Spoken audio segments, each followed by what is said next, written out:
Hello all, welcome to the channel. So आज start करेंगे elementary operations. तो देखो, एलिमेंट्री ऑपरेशंस के अंदर दो तरह के ऑपरेशंस आते हैं, एलिमेंट्री रो ऑपरेशंस और एलिमेंट्री कॉलम ऑपरेशंस। तो देखो, एलिमेंट्री रो ऑपरेशंस के अंदर क्या हुआ, मतलब अपन क्या ऐसा कर सकते हैं, तो are I interchange with R J, interchange कर सकते हैं रो को, ठीक है। दूसरी चीज, अपन आर आई को रिप्लेस कर सकते हैं के टाइम्स ऑफ आर आई से, मतलब आर आई को ट्रांसफॉर्म कर सकते हैं के टाइम्स ऑफ आर आई से। और थर्ड वन, अपन आर आई को ट्रांसफॉर्म कर सकते हैं R I plus K times of R J, right, where K belonging to F. Okay, similarly अपन देखते हैं elementary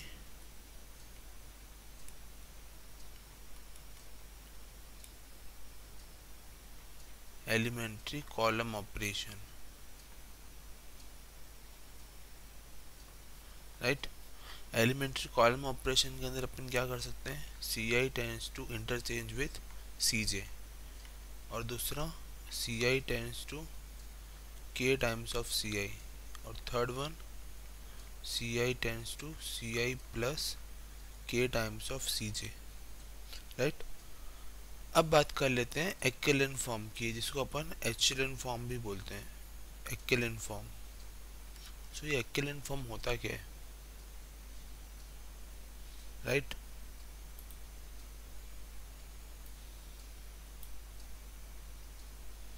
okay, wait a second.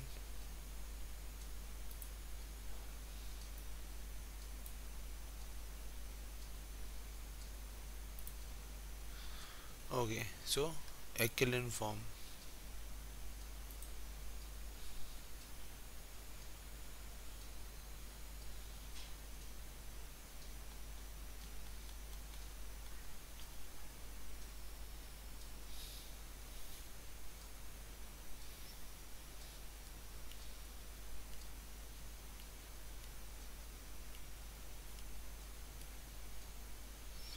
एक्केलन form.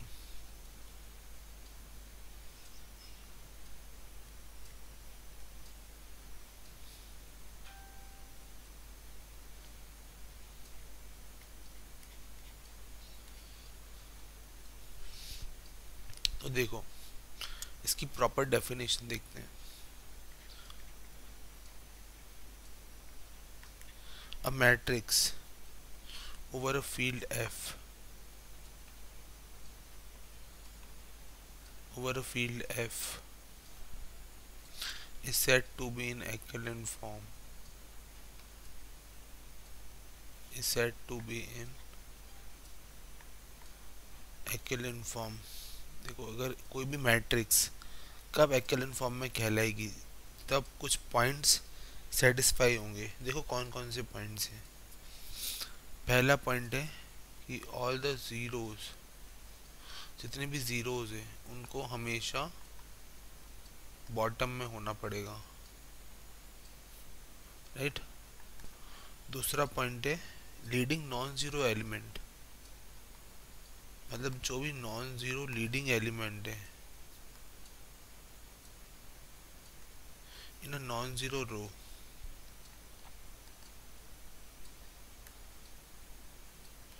वो भी नॉन जीरो रो के अंदर is right to its, is right, मतलब right में होना चाहिए, राइट साइड में होना चाहिए to its preceding leading entry, preceding leading entry. देखो मतलब क्या हुआ इस चीज का, अपन अभी देखते हैं एग्जांपल से। देखो एग्जांपल, जैसे मैंने बनाया ये वाला फॉर्म 1 0 0 0 1 0 0 1।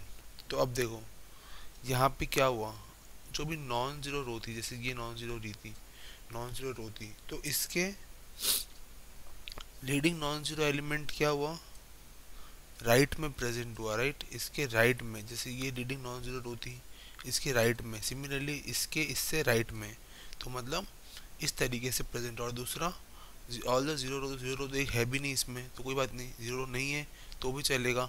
पर लीडिंग नॉन जीरो एंट्री कैसी, राइट में प्रीसीडिंग एंट्री से, मतलब ये वाली एंट्री से राइट में ये और ये वाली एंट्री से राइट में ये, समझा। तो ये थी एक्लेन फॉर्म, एचलन फॉर्म। सो ये एचलन फॉर्म बनी। जबकि अगर कोई मुझे बोले कि मैं बनाता हूँ सपोज 1 0 0 0 0 1 और 0 1 0, तो ऑफकोर्स ये भी एचलन फॉर्म बनेगी by applying the elementary row transformation में। इसमें बस सेकंड रो को थर्ड रो से इंटरचेंज कर दूं तो ये भी एक्लेन फॉर्म बन जाएगी, राइट। सिमिलरली और एग्जांपल देखते हैं, जैसे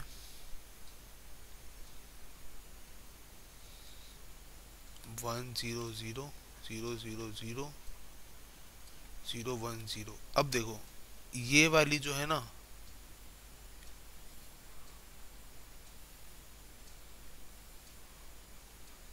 अब ये वाली जो है ना वो एक्लेन फॉर्म नहीं है। क्यों नहीं है? क्योंकि मुझे यहाँ पे साफ साफ दिख रहा है कि जो जीरो रो है ना वो बॉटम पे नहीं है। हालांकि ऑपरेशन लगा के बॉटम पे दिया जा सकता है, पर अभी हाल फिलहाल ये बॉटम पे नहीं है, तो ये एक्लेन फॉर्म नहीं है। पर अगर कोई मुझे बोले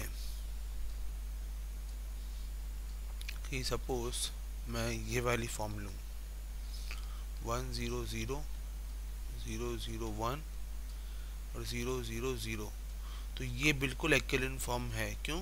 क्योंकि ये राइट में है और दूसरा जीरो रो बॉटम पे है, राइट। अब अगर कोई मुझे बोले ये वाली फॉर्म देखो 1 0 0 0 1 0 और 0 0 0, तो बिल्कुल ये भी एक्लेन फॉर्म में। क्यों? क्योंकि यहाँ पे पाइवट। अच्छा अब देखो खास बात, ये जो फोर्थ वाली थी ना ये ऑफ कोर्स एक्लेन फॉर्म थी, और ये वाली भी एक्लेन फॉर्म है। क्यों? क्योंकि ये देखो ये पाइवट जो है ये ऐसे बन रहा है। अच्छा पिवट जो है वो एक टर्म है जो कि बहुत 18th सेंचुरी के अंदर डिस्कवर की गई थी, उसके बारे में अपन और सीखेंगे। पर फिलहाल के लिए ये समझ लीजिए कि पिवट यानी first non zero leading entry कोई भी रो की, तो जो उससे मिलके जो भी बनता है, मतलब जैसे ये पिवट है, ये पिवट है, इसके अंदर ये पिवट है और ये पिवट है, पर ये तो एक्लेन फॉर्म है ही नहीं, सो पिवट होगा ही नहीं, राइट। और ये वाले के अंदर ये पिवट है, ये पिवट है, ये वाले के अंदर ये पिवट है, ये पिवट है, पर अगेन ये पिवट नहीं बनाएगा। क्यों? तो ये एक्लेन फॉर्म नहीं होगी, क्योंकि पिवट हमेशा इस ऑर्डर में चलते हैं। पर यहाँ पे क्या हो रहा है, एक ये बन गया और एक ये बन गया, तो पिवट दो बन रहे हैं, जबकि पिवट हमेशा यूनिक होते हैं।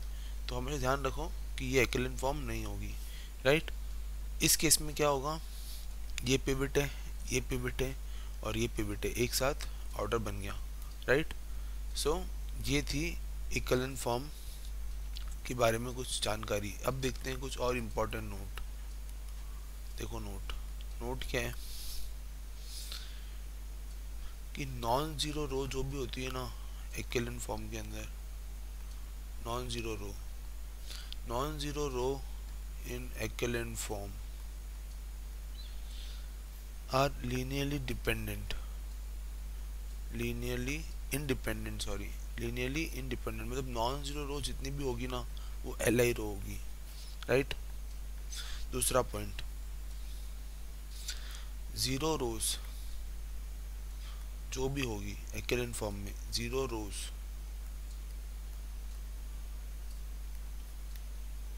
इन echelon form are linearly dependent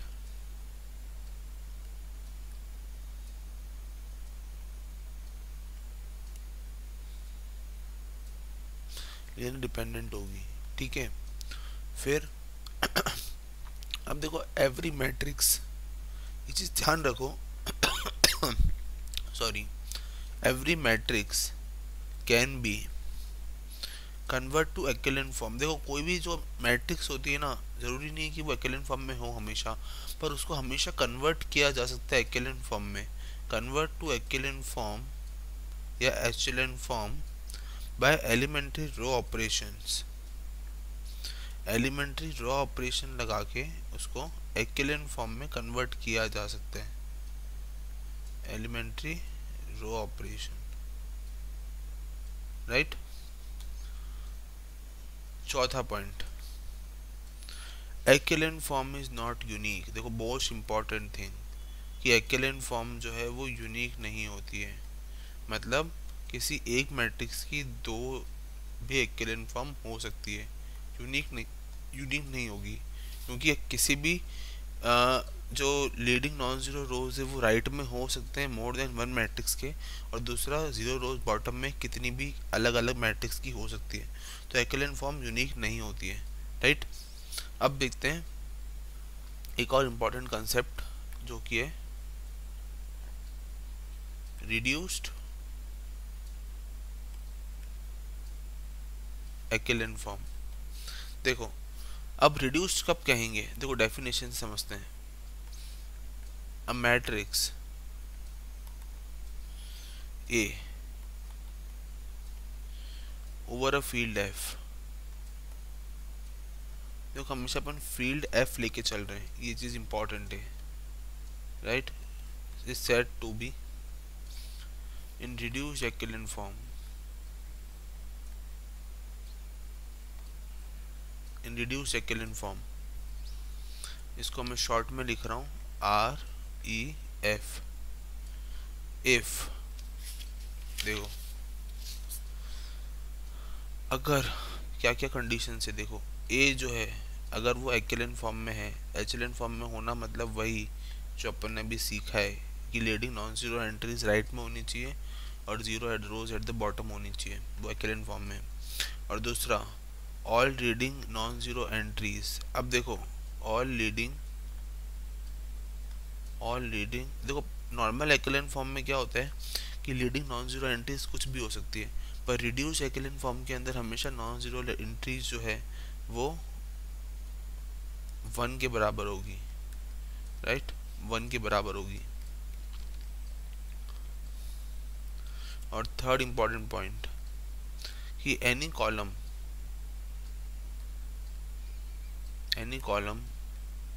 that contains leading non-zero that contains leading non-zero entry leading non-zero entry leading non-zero entry has all other entries has zero, has all other entries as zero। अब देखो क्या कह रहा है, कोई भी column है अगर उसके अंदर कोई भी leading non zero entry present है टॉप मोस्ट, सपोज एक कॉलम पे ऊपर ऊपर leading non zero entry present है, तो उस एंट्री के बाकी सारे, उस कॉलम के बाकी सारे एंट्रीज जीरो होगी, राइट। जैसे देखो एग्जांपल, जैसे ये एक्विलेंट फॉर्म 1 0 0 0 0 0 0 0 0, देखो तो zero rose at the bottom और लीडिंग एंट्रीज का कॉलम देखो, कॉलम क्या है, उसके नीचे अगर लीडिंग नॉन जीरो एंट्री 1 है तो उसके नीचे वाली सारी एंट्रीज क्या है, कॉलम की 0 है मतलब, राइट। और दूसरा ये पूरा एक्विलेंट फॉर्म के अंदर है, राइट। सो ये एक रिड्यूस्ड एक्विलेंट फॉर्म है, रिड्यूस्ड एक्विलेंट फॉर्म में। सिमिलरली अगर कोई मुझे बोले कि मैं कुछ ऐसा बनाऊं 1 2 0 0 0 1 और 0 0 1, तो देखो ये पहली बात तो एक्विलेंट फॉर्म है ही नहीं, क्यों, क्योंकि यहाँ पिवट एग्जिस्ट नहीं कर रहा है। और दूसरी बात यहाँ पे ये leading non zero entries identical, दोनों रोज आइडेंटिकल हो गई है, जो कि बिल्कुल भी पॉसिबल नहीं है एक्विलेंट फॉर्म के अंदर। और दूसरी बात यहाँ पे 1 की लीडिंग, देखो फर्स्ट पॉइंट क्या था कि all leading non zero entries is 1, तो लीडिंग नॉन जीरो एंट्री 1 है, ये कंडीशन सेटिस्फाई हो रही है। पर दूसरी बात ये एक्विलेंट फॉर्म नहीं है, तो ये वाली फॉर्म रिड्यूस एक्विलेंट फॉर्म नहीं होगी, राइट। पर अब देखो अगर मैं बोलूँ इसकी जगह पे 1 2 0 0 0 1 और 0 0 0, तो देखो यहाँ पे पाइवट भी एग्जिस्ट कर रहा है और कॉलम के एंट्रीज भी है और एक्विलेंट फॉर्म भी है, तो ये एक्विलेंट रिड्यूस्ड मतलब रिड्यूस्ड एक्विलेंट फॉर्म होगी, रिड्यूस्ड एक्विलेंट फॉर्म होगी, राइट। क्योंकि लीडिंग नॉन जीरो कॉलम जो है उसके नीचे 0 है, पहली चीज एक्विलेंट फॉर्म है, दूसरी चीज और क्या था कि लीडिंग नॉन जीरो एंट्री 1 है जो कि ऑलरेडी है यहाँ पे, right. Leading non zero entry 1 है, राइट, 1 एंड 1, अब पिवट भी बन रहा है, राइट, तो एक्लेन फॉर्म में। ओके,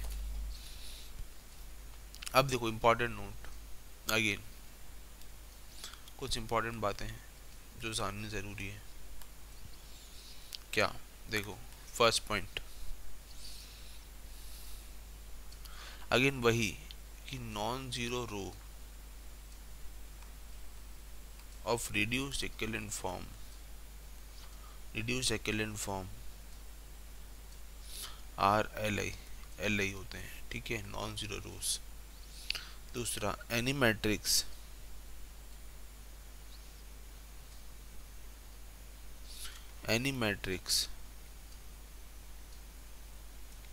can be reduced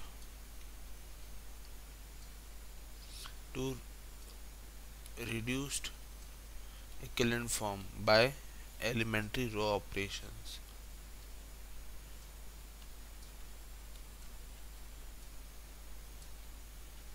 ठीक है, और तीसरी चीज, अच्छा अब देखो पिछले वाले में क्या था कि echelon फॉर्म यूनिक नहीं थी, पर रिड्यूस्ड echelon फॉर्म जो है वो हमेशा यूनिक होती है, ठीक है, यूनिक होती है, राइट। जैसे देखो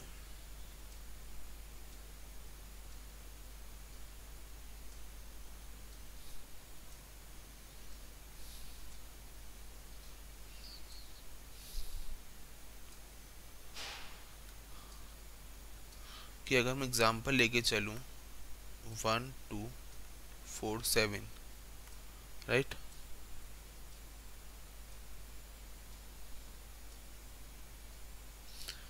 और अगर मैं इसमें कुछ ऑपरेशंस लगाने की कोशिश कर रही हूँ और इसे एक्लेन फॉर्म बनाऊँ, राइट, तो कैसे बनेगी, first row same, second row क्या कर रहे हैं, 4 टाइम्स ऑफ, है ना, right, R2 minus 4 times of R1, मतलब 4 0 और 7 माइनस 8 माइनस 1, राइट। तो ये जो फॉर्म बनी ना, ये यूनिक बनी है, राइट, इसे रिड्यूस्ड इक्विवेलेंट फॉर्म। अब देखो कुछ एप्लीकेशन देखते हैं।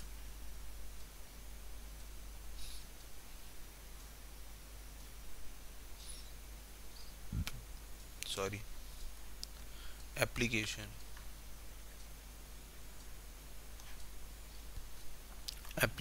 Of equivalent form. देखो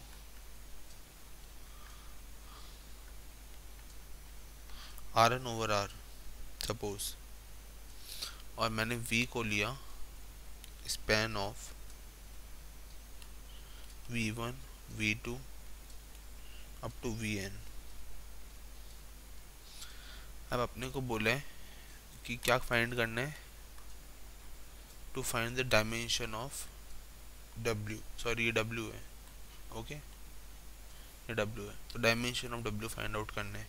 तो देखो अपन सिंपली क्या करेंगे, अपन इस स्पैन के वेक्टर्स को, है ना, अपन क्या करेंगे, सिंपली मैट्रिक्स में रखेंगे। देखो ऐसे V1 V2 और Vk, राइट, Vk, ठीक है, और फिर इसको अपन क्या करेंगे, एक्लेन फॉर्म में एलिमेंट्री रो ऑपरेशन लगा के रिड्यूस्ड करेंगे। तो सपोज एक्लेन फॉर्म के अंदर रिड्यूस्ड हुआ W1 W2 W3 Wn और रेस्ट एलिमेंट एक्लेन फॉर्म के अंदर 0 0 हो गए, राइट।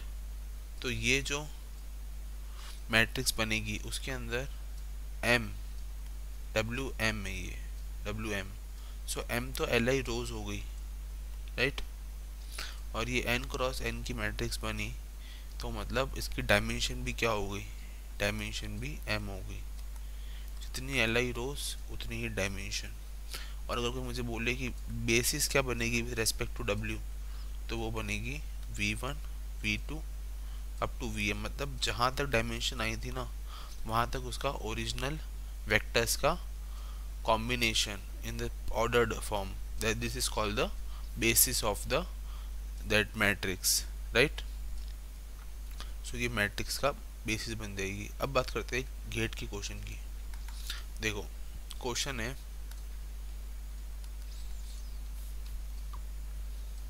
कि W वो स्पैनिंग सेट है, स्पैनिंग सेट ऑफ किसका 1 2 0 3 0, राइट। दूसरा 2 4 1 10 1, ठीक है। और क्या है 1 2 -1 -1 0, और क्या है 0 0 0 0 1। बेसिकली 5 टपल वेक्टर है, राइट, और 5 टाइम्स है 0 0 1 4 0। सो बेसिकली ये एक स्पैनिंग सेट है और ये सब स्पेस है R5 ओवर R का, ये सब स्पेस है R5 ओवर R का, राइट। तो अपने को पूछा है कि डायमेंशन क्या होगा, dimension of linear span of V1 V2 V3 V4 V5। देखो ऑप्शन क्या क्या है, ऑप्शन है 2 3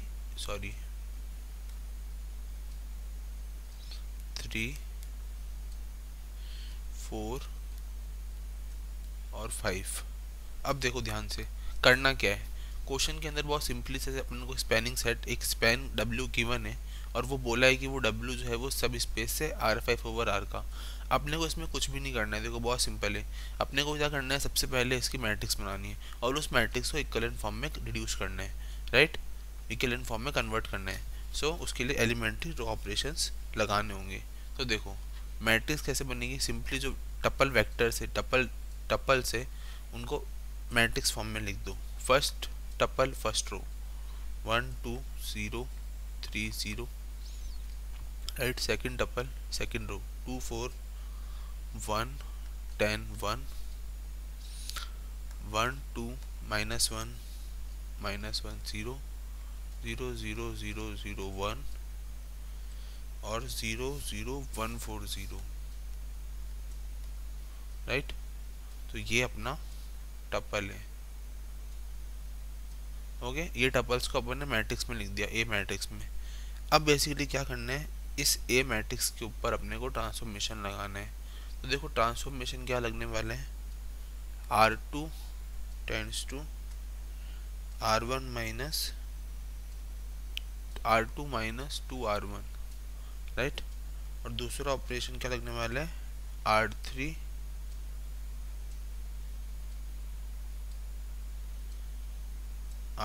देखो R3 को देखो, अगर मैं R3 को R1 से घटा दूं, है ना, मतलब R3 tense to R3 minus R1, ठीक है। तो अब देखो गौर से जो मैट्रिक्स बनेगी वो क्या बनेगी,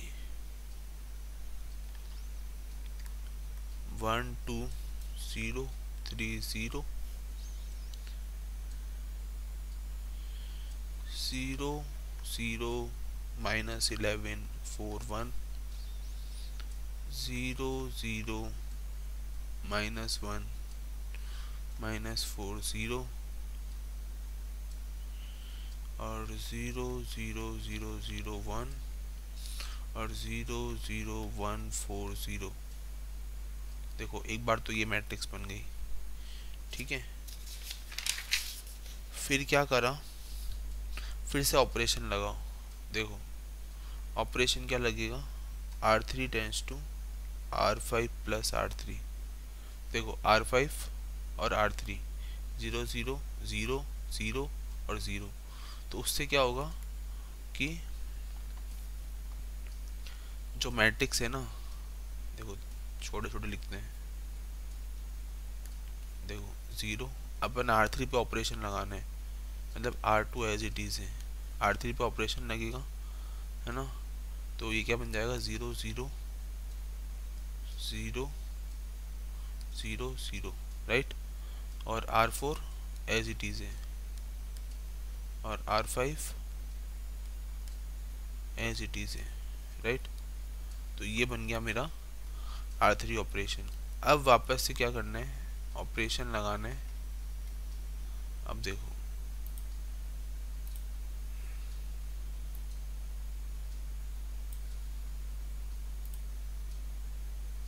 देखो R3 पे R4, राइट, मतलब R3 पे ही ऑपरेशन लगाना है। क्या लगाना है, R3 प्लस R2, ठीक है। R3 पे ऑपरेशन लगाना है, R3 प्लस R2।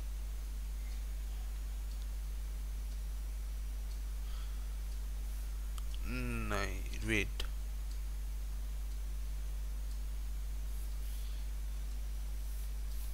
देखो जब इसमें ऑपरेशन लगाएंगे ना, R5 माइनस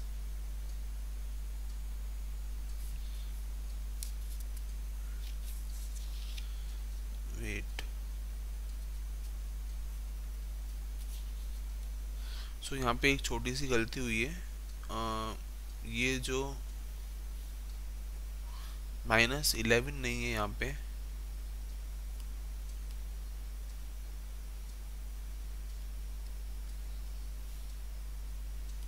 ये +1 है, ठीक है ना, ये +1 है। तो देखो हम जब ऑपरेशन लगाएंगे R5 पे, तो देखो मैट्रिक्स क्या बनेगी, 1 2 0 3 0 0 0 1 4 1 0 0 0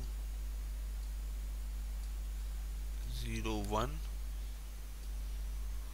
R3 पे ही लगाएंगे ऑपरेशन, R3 प्लस R2।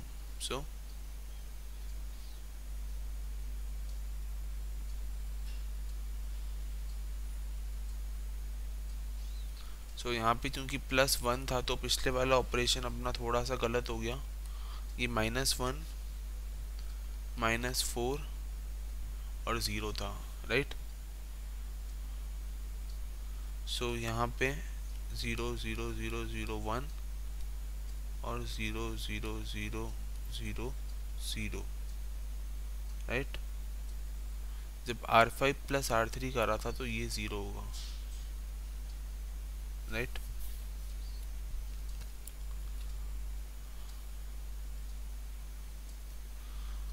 अब क्या करेंगे, R4 पे ऑपरेशन लगाएंगे, R4 माइनस R5, तो उससे फाइनली अपने पास इक्विवेलेंट फॉर्म बन के आ जाएगी, जो कि होगी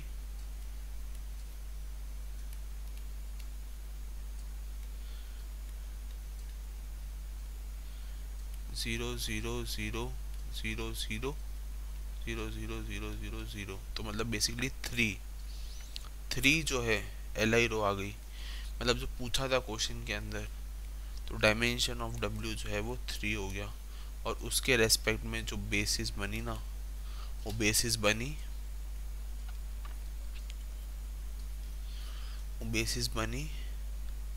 1 2 0 3 0 2 4 1 10 1 और 1 2 -1 -1 0। तो ये 3 रोज के रेस्पेक्ट में कम्प्लीटली जो है बेसिस बन गई, और उसकी डायमेंशन कितनी आ गई, 3, जब अपन ने उसको रिड्यूस करा by applying the elementary row operation, right. अब कुछ होमवर्क के क्वेश्चन से अपन इनको नेक्स्ट क्लास में डिस्कस करेंगे, अभी के लिए होमवर्क ले लो। ओके, सो होमवर्क है W1 is span of 1 1 1 1 -1 5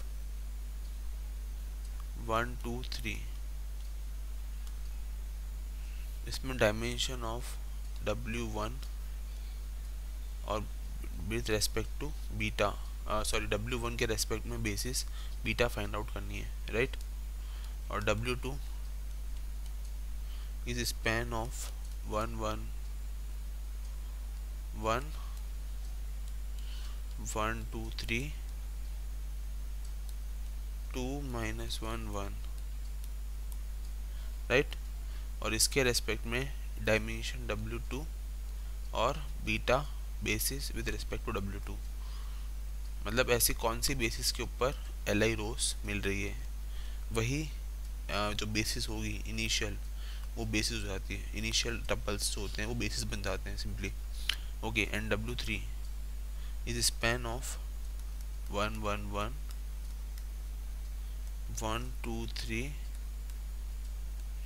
and 1 0 1 0 -1, right। Dimension of W3 and beta with respect to W3, right। सो देखो, ये ये अपना होमवर्क था। अब बात करते हैं, अपन अब नेक्स्ट क्लास के अंदर होमवर्क डिस्कस करेंगे और कुछ टॉपिक को डिस्कस करेंगे और फिर स्टार्ट करेंगे रो स्पेस को, ठीक है। Okay, so till then have a nice day, thank you.